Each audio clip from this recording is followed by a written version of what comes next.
Hello, and welcome to another episode of the Breachside Broadcast, home of the finest foxcasting either side of the breach. On today's programme, we have the conclusion of Post Mortem. In Part 1, Governor General Marlowe hired the Domodores de Cadaveres to eradicate the grave spirit from Malifaux once and for all, thereby robbing the resurrectionists of their power over the dead. But Nicodem, McMourning, and Seamus have devised a plan of their own to stop the Guild. I hope you enjoy the conclusion of Post Mortem, right after this word from our sponsor.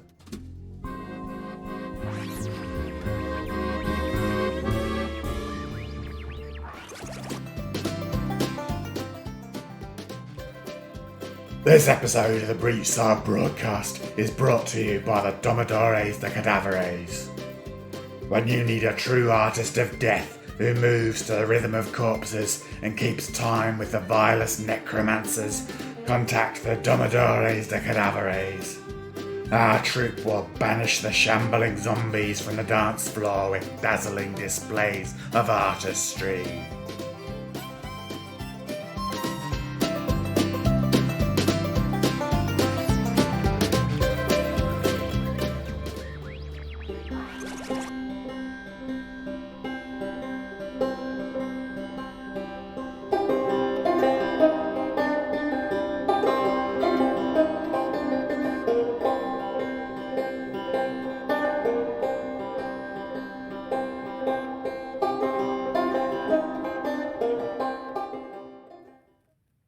A fortnight later, Lady Justice and a contingent of death marshals waited as the Iron Ram arrived from Earth. She stood by as the station's employees busied themselves with moving convict labor and cargo from the armored train and into their respective sorting areas. "There's less and less from Earth every month," the station manager told her. "Things are getting worse Earthside," Justice informed him. "After the attack on London, every nation from Abyssinia to Vietnam is girding itself. No doubt they're pardoning criminals in exchange for military service." "Yeah?" The man glanced at her briefly before looking back to the train.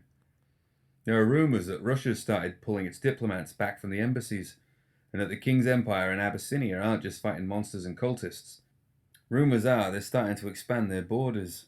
Another glance at Justice. "Think it's going to end up in another big war, like the Black Powder?"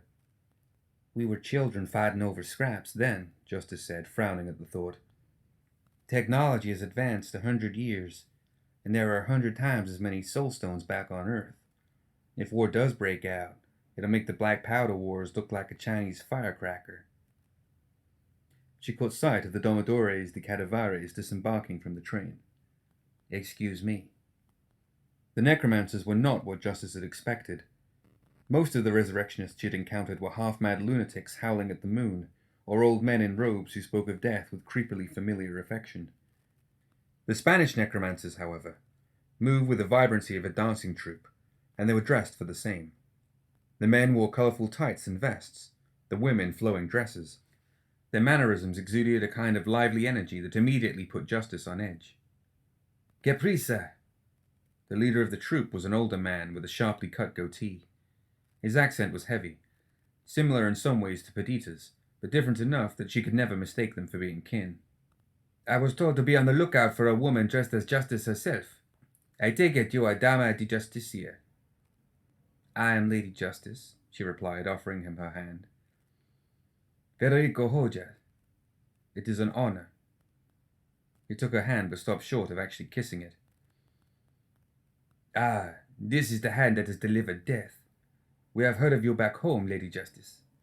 Nothing unflattering, I assure you, but words of your strength and beauty, if you forgive my choice of words, do not do you justice."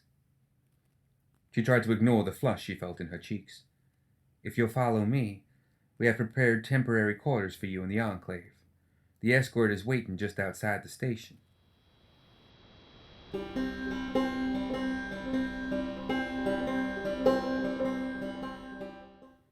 The waiting had not been easy on Douglas McMourning. The problem, he decided, was a multi-headed hydra of professional inconvenience. The plan they had concocted was one problem. It was an ugly, desperate thing, confined by its reckless urgency. The other issue was deadlines. He wasn't accustomed to deadlines. The joy of working with corpses was that they didn't rush him. He could work at his own pace and take each cadaver as it arrived on his table without having to worry about things such as schedules. He could get lost in his thoughts as he opened a body up, and more than once he had returned from his thoughts to find that the corpse had rotted away in his mental absence. Sometimes there was even a different corpse entirely beneath his knife. Once he'd stopped paying attention and nearly dissected Sebastian. McMourning hunched forward, narrowed his eyes, and looked suspiciously around the room in search of his assistant. He wasn't anywhere in sight, but just to be sure, he checked under the table and behind the autoclave. He had begun to suspect that Sebastian was actually two people, and that they were playing an elaborate trick on him. Fortunately, he had gotten wise to their ruse. Now that he knew what they were planning, he had made certain that they wouldn't find his notes. He had hidden them on top of the chemical shelf, far out of reach of Sebastian, or even two Sebastians standing on each other's heads. He frowned as he looked down at the corpse in front of him. One of the voices murmured in his ear, reminding him of his task and drawing an "Aha!" from the doctor. Steadying his hand, he carefully cut into the corpse's abdomen and pulled the knife upwards. The dead might not care if the doctor didn't perform his Y-incision cleanly, but shoddy workmanship was something he couldn't abide. If he didn't make all of his cuts just so, someone in the guild would surely notice. Surely they were watching him. Surely they knew his whole plan and were waiting to spring the trap. McMourning's head snapped up, eyes wide as they darted all around the room. They narrowed as he noticed a suspicious-looking chair. Had it been there before? He thought not. It wasn't the same shade of wood as most chairs he had seen, and in any case, why would a chair be in the morgue? He never sat down while working. Or ever, one of the voices reminded him. It must be part of the trap, perhaps a disguised guardsman. He waggled his scalpel at the chair. "Not today, my friend." Exhaling slowly, McMourning turned his attention back to the corpse. He couldn't let the chair know that anything was amiss. It was a challenge, nothing more. What was life without challenges? He forced himself into a routine of maximum efficiency, digging his scalpel back into the corpse and cutting it wide open. Neat little cuts, like neat little soldiers, all lined up in a row and bleeding internally. The body was nothing special. Some homeless vagrant with no marks of violence. From the look of his skin, McMourning could state confidently that he had died from an acute case of liver poisoning brought on by the consumption of excessive alcohol, possibly moonshine smuggled in from the bayou. The rest of the autopsy was pointless, really, but somehow nobody took him seriously until there was a cut-up body he could point to as he told them what happened. It was strange how they barely paid attention when he did that in the morgue, but screamed and yelled when he did it in their offices. It was probably Sebastian's fault. He had a face that inspired screaming. He looked down at the Y-shaped incision and paused. There was something about the shape of the cut. He'd performed it thousands of times, noting nothing unusual about the shape other than how easily it facilitated the removal of the breastbone and ribs. Today, though, the shape seemed very much like a path, didn't it? One route going one way, the other route going another, and never the twain shall meet again. He wasn't sure how long he'd been staring down at the incision when a loud buzzing pulled him from his thoughts. "Yes? What?" The response was only more buzzing. He looked around in confusion, then leaned down and pressed his ear to the corpse's mouth. "No." As he straightened up, his gaze fell on the speaking phone that had been recently mounted on the wall. "What is it?" The phone buzzed again. With a sigh at the inconvenience of it all, McMourning snapped up the phone. "I said, what is it?" There was a pause on the other end. "We've got a delivery up here at the gates, Doctor. A big one, too. You'd better get up here." When McMourning arrived at the Enclave's gate, a dozen or so guardsmen were gathered around 4 large wagons, all of them loaded with corpses that were covered in stained tarps. A beleaguered-looking sergeant was speaking with the undertaker, a tall vulture-like man that bore an uncanny resemblance to Nicodem. "What's going on?" McMourning asked. "Oh, Doctor."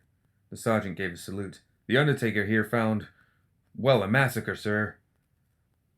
Nicodem adopted the same disappointed, troubled look that he used to wear in his days before Malifaux. "It's truly a tragedy. I suggested that we bury them there and then, but the sergeant thought it might be best to bring them in for a professional examination. He glanced back at the corpses. It seems that foul play might be involved. The sergeant barked out a laugh. Like this many folk just up and die for no good reason. McMourning eyed the undertaker suspiciously. Very well, bring them in. The sergeant motioned to the other guardsmen. Okay, but fair warning, Doc, there's a lot of them. The guardsmen grumbled and moved behind the carts to push them up to the morgue's arrival entrance. McMourning stepped up to one, walking alongside it as he lifted the edge of the tarp and peeked beneath it. How many is a lot of them? 72 by my count, the sergeant said. McMourning balked as he shot a shocked look at Nicodem. 72? What on earth were you thinking? The sergeant looked between the two of them in confusion. Nicodem resisted the urge to slap McMourning, though it was difficult. His knuckles were white around the top of his cane. I did not want to leave any behind, in case it was the one that held the clue to the murderer's identity. He glanced towards the sergeant. The sergeant was quite clear about the risks of leaving evidence behind. Sorry, Doc. The sergeant cast McMourning a sympathetic look. I guess you've got your work cut out for you. The guardsmen wheeled the wagons up to the receiving entrance and then began unloading the corpses one by one, stacking them in the corridor outside his office. When they had finished, the sergeant whistled in appreciation. You need any help getting those onto the slab? McMourning shook his head. No, thank you. I'll have my staff deal with this. Nicodem lingered nearby, carefully rearranging the corpses to preserve some measure of their dignity. The sergeant nodded and set off for the rest of the guardsmen. When they were out of sight, McMourning glanced around the corner, then turned on Nicodem and hissed in anger. Have you even heard of the word discretion? Come now, Doctor. Nicodem stood, allowing the corpse he'd been rearranging to slump over and roll out into the hallway. Unlike Seamus, I understand the benefits of anonymity. There was no danger. One of the corpses, dressed in a torn wastrel's outfit, opened his eyes, sat up, and grinned. Morning already. Seamus rolled his neck, causing the vertebrae to pop loudly. Can you make me some eggs like what Mum used to make? Shut up, shut up, shut up. McMourning pressed his fingers to his temples and tried to will the voices to be quiet. 70 bodies! Are you two insane? We'd planned on a fifth of this. I already filled out the paperwork. I've been called as much before, Seamus said as he hopped to his feet. We need the numbers, Dougie. And how am I supposed to deal with 70 bodies on my docket? McMourning asked. He was pacing now. A few corpses going missing is one thing, but someone's going to notice 70 bodies. Even Sebastian wouldn't be able to misplace that many corpses. He gasped in horror as a sudden realization flooded his mind. He's a man-shaped machine piloted by squirrels. How could he have not seen it sooner? The acorns were a dead giveaway. Seamus rolled his eyes. Keep your head on straight. The Spaniards. Where are they? Nicodem was looking up toward the ceiling, his expression even more dour than usual. I feel something strange in the air. Have they begun the ritual? McMourning rubbed his temple, smearing it with congealed blood from the corpse he'd been dissecting. I don't know. I lost track of time. No time for pleasantries then, Seamus said. Open at 'em, girls. The two necromancers worked their magic over the bodies, raising them up one and two at a time as McMourning drew on the wall with the grease pen, laying out the floor plans of the Enclave for them.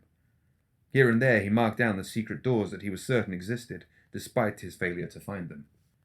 As he finished animating the last of the undead, Seamus cast a glance towards McMourning. You got your own party favours ready? McMourning nodded. I have a few ready and waiting. We just have to make a quick detour to my laboratory to fetch them. Seamus scowled. Oh, sure.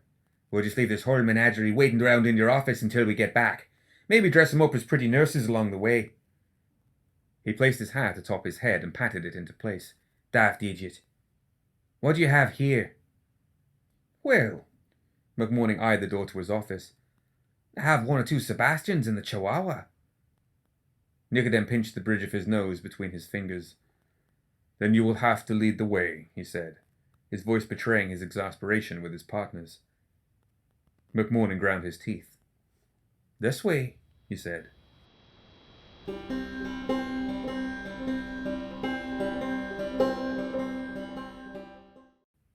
An empty library had been reserved for the ritual, and the Spaniards had wasted no time in preparing it. Justice stood nearby, her thumb working a groove into the handle of her sword as she watched them.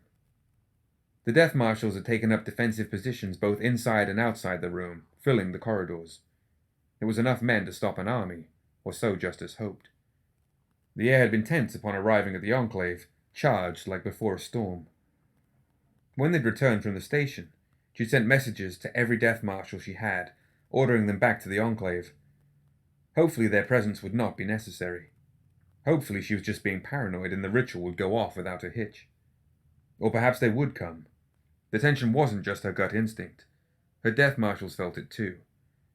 They could all feel that something was off, and everyone was nervously fiddling with their swords or double-checking their pistols. In her heart, Justice knew there would be an attack. It didn't matter if it was a handful of necromancers hurling bodies at the gates, or a massed army of stitched horrors spilling out from the Undercity. Something was going to happen, and she would be ready. She shook her head and turned her attention to the ritual. It was like nothing she'd ever seen before. In the center of the library stood a large cauldron, made from ancient pockmarked stone. The images carved into its sides had long since faded, but Justice could feel the aura of something old and powerful about it. Earth's old magic, untarnished, even by the world's dwindling power. She suspected that nothing else like the cauldron existed anywhere on Earth, or even Malifaux, and standing so close to it wasn't doing anything to settle her nerves. She wasn't sure what sort of favors Marlowe had called in to gain access to the cauldron, but she was starting to wonder just what sort of person he'd been before being assigned to Malifaux. He knew an awful lot about her, she realized, but she knew very little about him. Federico led the necromancers as they performed a slow dance around the cauldron, speaking in hushed, rhythmic Spanish. Every few steps, one of them would deposit a single soulstone into the cauldron, causing the gem to peel away into flecks of what looked like glowing ash. Every time they dropped a soulstone into the cauldron, their dance picked up speed. A priceless, unique artifact and a king's fortune in soulstones, Justice mused. But if it works... Even as she wondered whether it would work, she felt the ritual begin to take effect. Her power, linked to the magic of death itself, was being drawn towards the cauldron's depths. It wasn't like losing herself. It was more like something else had latched onto her unnoticed, and now it was being pulled away like a tick or a leech that hadn't yet abandoned its grip on her soul. A vague sense of relief flooded through her as she felt her strength lessen, and the feeling unnerved her. Her death marshals watched the ritual intently, and their shifting feet and nervous glances made it clear that they weren't sure if what they were feeling was right or not. Suddenly, screams and gunfire rang out from somewhere in the building. Justice's head snapped to the side, toward the door as she pushed thoughts of the cauldron out of her mind. "Be ready. They've breached the gate." "How?" a marshal asked. "It doesn't matter. We mustn't let them stop the ritual." Her voice filled with confidence, inspiring those around her. "We hold our ground here. Don't let anything pass through those doors. The rest of the Enclave will have to defend itself. Our mission is the Spaniards and the cauldron." The sounds of fighting and dying only increased. Her friends and co-workers were out there, fighting and dying to the threat she'd devoted her life to fighting. She wanted, needed to be out there fighting with them, but her duty held her back. Marlowe's words returned to haunt her. Were they dying because she'd failed to eliminate the resurrectionists in a timely manner? Was their blood too on her hands? She looked back to the Spaniards. They had not paused in their ritual. She suspected that they could not stop it once it had begun, lest they risk its failure. She drew her sword and held it in front of her. With luck, the rest of the Enclave would rally and reinforce them. Unless they're all dead, she thought. How else could they have breached the gate?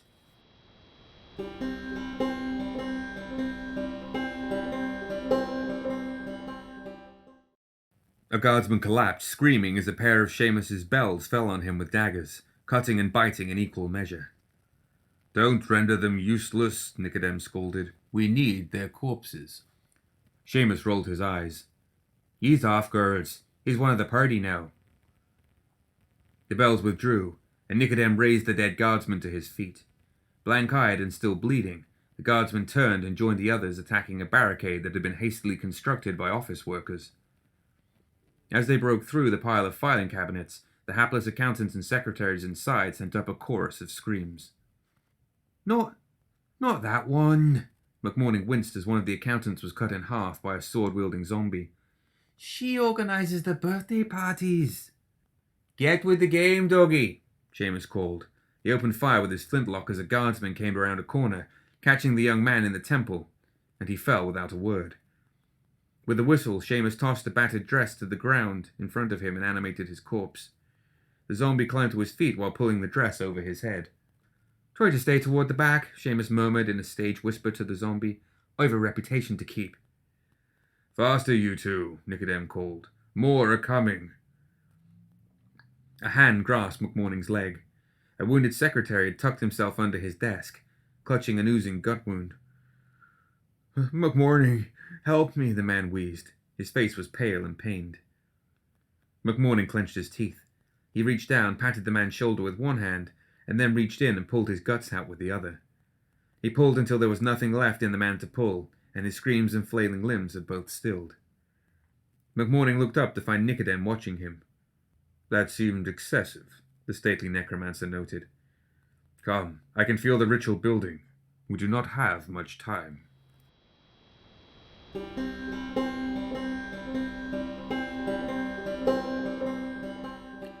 Justice could hear the undead approaching the library. She couldn't get a full sense for their numbers, save that they filled the halls. The Enclave had been caught completely off guard, and worse, she could sense that they weren't simply rushing her way. They were spreading out. They were diversions. Anyone who came to help them would have to fight through the horde just to reach the library. It was a nuanced strategy, and one that was uncommon among necromancers. Most of their number simply pushed their hordes forward, trusting to the weight of bodies to accomplish their goal. This attack, though, had a familiar sort of cunning to it. It was the same necromancer who had attacked the Enclave last year, the same one that had nearly killed her years ago at the ruined observatory. Do you feel it? The Death Marshal asked. Justice nodded slowly. Aye. There's someone powerful controlling these armies. Ready yourselves. We fight to the last if we have to. No one disturbs the ritual until it is complete. Understood. The reply was echoed by the other Death Marshals in the room. She glanced behind her. The Spaniards continued their dance, which was beginning to pick up speed. Their muscles strained and their clothes were soaked with sweat, but they refused to stop. The urn was now 3/4 full of glowing soulstone ash, and the pull was stronger. She mentally urged them to hurry, knowing they could not. Gunshots rang from just outside the door. They're here, came a muffled voice. Suppressing fire, she shouted back. Hold them back as long as you can. She darted forward, opening and slipping through the doors. The corridor was filled with her death marshals. Some stood, others knelt. They formed a gun line that had opened fire on the undead shuffling down the corridor. Stumbling zombies in guild uniforms marched in the front ranks, taking the bulk of the gunfire even as they fell limp. Their falling bodies formed a kind of barricade, slowing the corpses coming behind them, but it also robbed the death marshals of clean shots. A confused voice drifted down the hallway. I think it's over here. Justice and her men aimed their guns down the opposite end of the corridor. They almost fired, but she held up her fist at the last moment. Hold your fire. Dr. McMourning wandered into the hall. He blinked in surprise as he stared down the barrels of 24 Death Marshal Peacebringers. Hello there. I was just... Doctor, Justice saw that he was bloody up to his elbow on one arm. Quickly, get over here. What? McMourning asked. His hands held up defensively in front of him. He only had 2 scalpels stashed in his gloves, but nevertheless he was pretty sure that he could take about half the Death Marshals down without trouble. The other half, though... I was just looking for someone. Short, dark hair. No time. She lunged forward, grabbed his clean wrist, and dragged him back behind the gun line into the library. You'll be safe in here. Don't touch anything and don't disturb them. She gestured to the dancing necromancers. What? Really? McMourning asked. Just like that? He approached the cauldron and leaned forward to examine it. stopping just outside the Domodores' ritual circle. "Help us, please!" The gargled feminine cries came from the hallway. "I'll get her," a death marshal shouted as he broke formation. He rushed down the hall to where more injured women were appearing. Justice's head snapped up in horror. "No!" she shouted. "It's Seamus!" She was gone in an instant, leaving McMourning behind in the library with the rest of her waiting death marshals. The marshal heard her warning too late. He grabbed the fallen woman's arm to help her up, but she pulled him down with inhuman strength. With a grin that revealed the missing half of her face, the undead woman drew a letter opener and stabbed the surprised marshal in the face. "Damn it!" Justice darted forward, her sword cutting twice, taking both arms and then the head from the woman's body. She grabbed onto her marshal and pulled him back toward the gun line. "We need reinforcements," another marshal called, reloading his pistol as fast as he could. The mindless dead surging down the corridor were making slow but steady progress. For every body that fell, 4 more joined them. Guardsmen and office workers, their bodies still warm, joined the ranks of those who looked like they'd been dead for weeks. "We won't be getting any," Justice said grimly. "Commander!" a voice called out from the library. She spun around as the marshals opened fire on the ceilings and walls. Nails shrieked as they were torn from wood, and pieces of destroyed ceiling fell from overhead. The undead had begun to tear through the walls and ceiling in an attempt to enter the library. Laughter echoed down the corridor, drawing Justice's attention back as a grinning madman in a top hat appeared. He was surrounded by dead women in cathouse dresses, who shuffled around him in a protective wall of dead flesh. He thumped his hat up at Justice, and whistled appreciatively. "Hey there, love," he crooned. "Ain't I a sight for sore eyes?" She could hear the faint click-thump sound of a metal leg, and beyond the wall of zombies, a bald man dressed in finery appeared, his sour expression reminding her of a man who was impatiently waiting for an air car. He waved his hand at the wall of zombies, imbuing them with unnatural vigor, and in that instant, she realized that he was the true commander of the undead arrayed against them. He was the one she'd sensed earlier, the one that she'd been hunting for the better part of a year. "Fall back," she commanded. The marshals moved in formation, firing at the oncoming wave even as they retreated into the library. They pressed their bodies against the door, a wall of living flesh to hold off the press of the dead outside. Justice joined the others in fending off the zombies clawing their way in through the walls. The horizontal planks had been pulled up all around them, but the vertical support beams were made of stronger stuff and were holding. The zombies were effectively pinned between all the heavy wood, and they were unable to dodge her blade or the weapons of her marshals. The dead zombies formed a barricade that kept the ones behind them at bay. As she worked, Justice spared another glance at the ritual. The cauldron was almost full now, and the Spaniards were a whirlwind of dancing and breathless chanting. McMourning stood near the ritual, seemingly in shock. His eyes were gaping at the sight of the glowing cauldron. She shook her head in sympathy. Even down in his morgue, he'd probably never seen a walking corpse in his life. The sight had clearly pushed the eccentric doctor well into a state of shock. A knock came from the library doors. Little dove, please don't spurn my love," the Irishman sang. He waited for a moment. "No? Then I'll invite myself in." The doors exploded inward, and a towering monstrosity charged through, taking down every marshal in front of it. Justice had seen its kind before, a construct pieced together from the flesh and bone of multiple corpses. It looked fresh, as if it had been cobbled together just moments earlier. It hurled the death marshal aside like she was no heavier than a pillow, then crushed another under its wide foot. A flood of zombies poured into the breach it had made, and fell upon the scattered marshals. Justice waded into the horde to aid the fallen.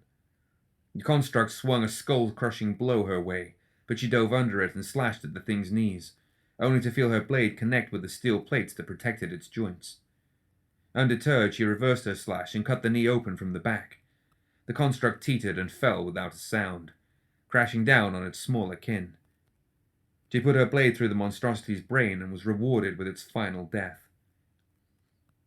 Suddenly she felt a flintlock pistol press against her temple. The barrel was still warm from a recent shot. Seamus was close enough she could smell the whiskey on his breath and feel the twisted, laughing madness of his soul. "Hello, my sweet," he whispered. as if to a lover. She snapped her head to the side as the gun went off, and the bullet tore a painful path along her forehead, cutting a deep groove in her skin. "Hold still," the Irishman snapped, backhanding her hard enough to send her into a spin.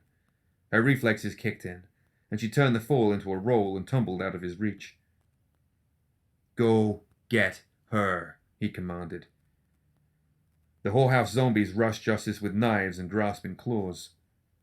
She forced the pain away as she dodged, slashed, and slowly retreated. She fought her way back to McMourning, who had still not pried his eyes off the cauldron. He was babbling to himself, nonsense about camels and curses and 3 blessed kings of Britain. "Stop them," the tall necromancer commanded from the doorway, safe behind his wall of zombies. Seamus reloaded his pistol and fired at the Domodores, but a marshal dove in front of it, taking the bullet in her chest to protect the dancers.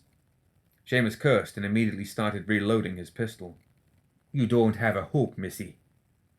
Justice didn't let it show, but she knew he was right.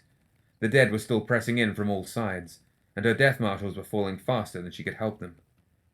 It wasn't the end she imagined. Or rather, it was the sort of end she'd always imagined, killed in battle against pure evil. It's just that she'd always imagined, always hoped, that her death would be enough to achieve some kind of greater good. "Incluso la muerte puede morir," Federico called out. "It is finished." She saw the last soulstone fall into the cauldron. It began to glow with an intense light, and a wall of energy pulsed from it, expanding outward like a shockwave in slow motion. When the energies touched the undead, they slowed to a stop and then fell, their animating energies severed. A few resisted, their limbs stiffening or going limp as the animating magic was partially drained out of them.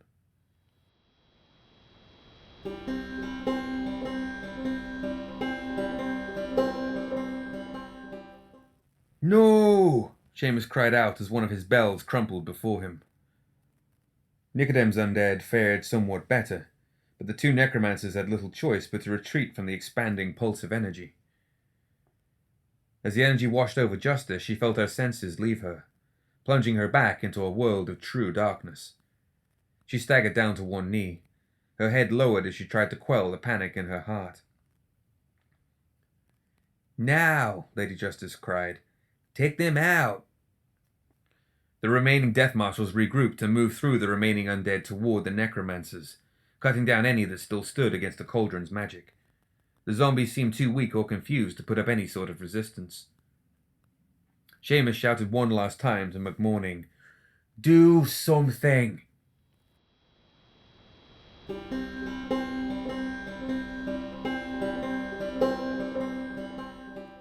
McMourning couldn't hear Seamus, couldn't hear anything. The world had slowed down to almost nothing. The pulses of energy felt wrong to him. He felt something bleeding out of him like it was being drawn into the urn. What is it to have a power like this, he wondered. For once his mind was silent, empty of answers. He looked around, confused. He saw Lady Justice kneeling on the ground next to him, and he could see her death marshals in the hallway, reaping the weakened undead. He saw the exhausted Domodores de Cadaveres, their hands upon the rim of the cauldron, maintaining the magic that was slowly siphoning the grave spirit's power out of Malifaux and into their horrific phylactery. McMourning's mind hadn't been clear for years. Now, though, his mind was free of the distracting voices. In the silence, he imagined every necromancer from miles losing their power at some critical moment, their only weapon against a cruel, indifferent universe snuffed out. He understood the choice then, the fork in the incision. His paths were splitting, and they would never intersect again. He had to pick one or the other. On one hand, the clarity he now felt. He could go on to become a respected pathologist, perhaps the greatest the world had ever known. Even if he did nothing more than publish his discoveries on plastic surgery, he would be wealthy and respected for the rest of his career. On the other hand, where was the value in such a life? He knew that the voices made him more creative, more insightful. Why, he had nearly unlocked the secret to true immortality. Why should he abandon an eternity of genius and innovation for a few petty decades of happiness? Douglas McMourning stared at his hands. One clean, the other still stained with the blood of an innocent man. I can't be both. So, which would it be? He looked down at Lady Justice, who had turned her head up toward him. He smiled at her, his face stretching so tight it hurt. Somewhere in his mind he wanted to weep. "I know," he said, sadness creeping into his voice. "It's the same dilemma for us both. Do we close our eyes to the truth and allow ourselves to be less than we are? Or do we open our eyes and stare fully at the world in all of its horror and madness?" Justice's brow furrowed in confusion. "Douglas, what are you saying? What's happening?" With a flick of his wrist, a scalpel appeared in McMourning's bloody hand. "Let's choose sight, shall we?" He turned and plunged his scalpel into the neck of the nearest Spaniard, an older man with a neatly cut goatee. The power of the cauldron flickered as he gurgled and fell to the floor. McMourning was a blur of motion as he cut the necromancers away from the cauldron, like a surgeon cutting his way into a beating heart. He sliced away muscle and tendon, opened veins and organs. "No!" Lady Justice rushed in, blindly swinging her sword at McMourning's head and forcing him away from the surviving Spaniards. He leaned back and under the swing, his hand slashing at her jugular. She twisted her blade, relying on its superior reach to force him back. They danced through the ritual circle, a whirl of blades, the blinded Justice swinging wildly at McMourning as he darted away and waited for an opening.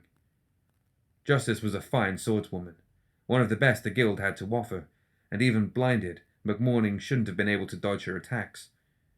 She had never imagined that he could move so quickly. He dodged a slash, then used the opening in her offense to dart back toward the cauldron and cut open the artery of another Spaniard.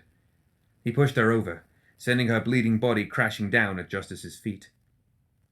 From his coat he produced a vial of rancid green ichor and broke it in the face of the remaining two necromancers, whose skin began peeling and blistering as the cloud of fast-acting poison did its work. The necromancers clung to the side of the cauldron in defiance, fueling its magic through sheer willpower and determination. She roared, "Traitor!" and charged him, knocking aside his scalpel, cutting him from stomach to shoulder. McMourning fell backward and rolled across the corpse-strewn ground, but before she could close the gap, he snatched up the scalpel from the ground and hurled it at her. The blade sank into her arm just below the elbow, severing the muscle and forcing her to drop her sword. Drawing up all his will, McMourning stumbled to his feet and staggered forward. Blood poured from his chest like a waterfall. He thrust his arm into the heart of the cauldron, into the countless charged soulstones contained within, and made a crushing gesture at the poisoned Spaniards. The power surged through his body, healing his wounds and amplifying the strength of his spell.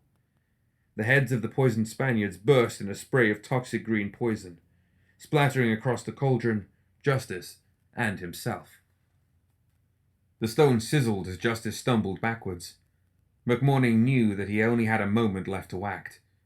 He pulled his arm out of the glowing soulstone ash, gripped the side of the cauldron, and heaved with all of his might. When it struck the ground, it shattered like glass, spilling the ash out onto the floor and sending the magic of the ritual spiraling out of control.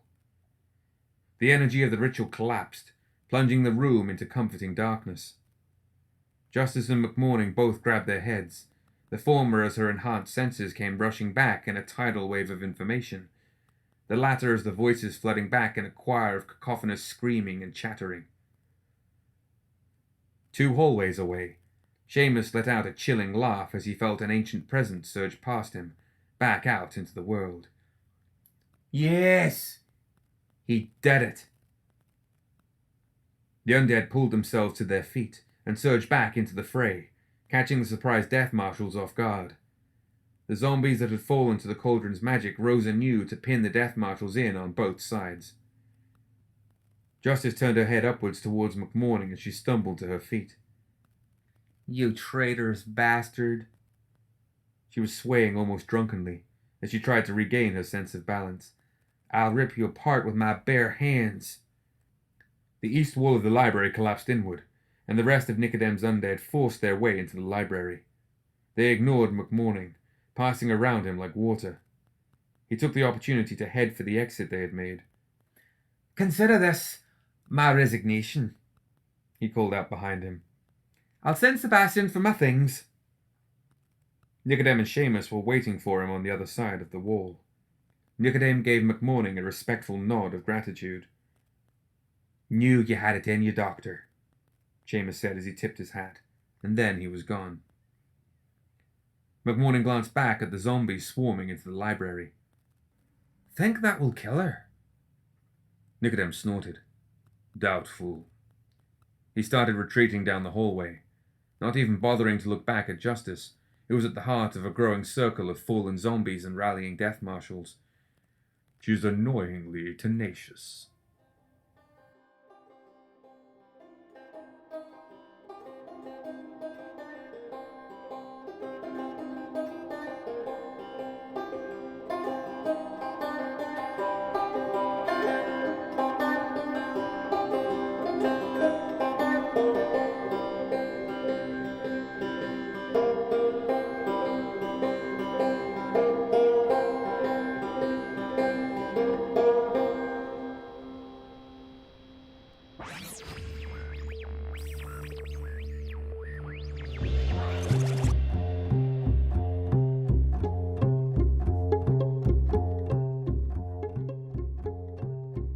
That's it for another episode of the Breachside Broadcast. Join us next time for more Tales of Malifaux.